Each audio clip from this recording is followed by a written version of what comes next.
Nasib guru honorer ditahan gegara hukum siswa tak buat PR divonis 6 bulan.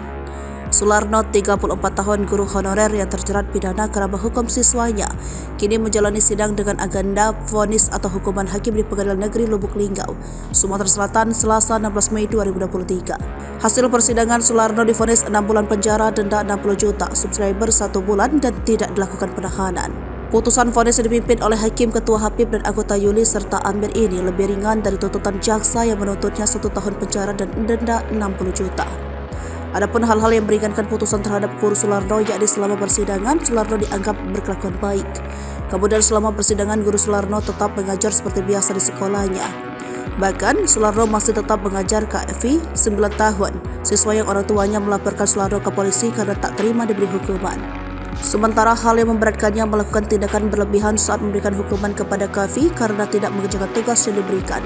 Diketahui, Sularno adalah guru honorer di SD Negeri Sungai Naik, Desa Sungai Naik, Kecamatan Bites Ulu, Kabupaten Musirawas, Sumatera Selatan.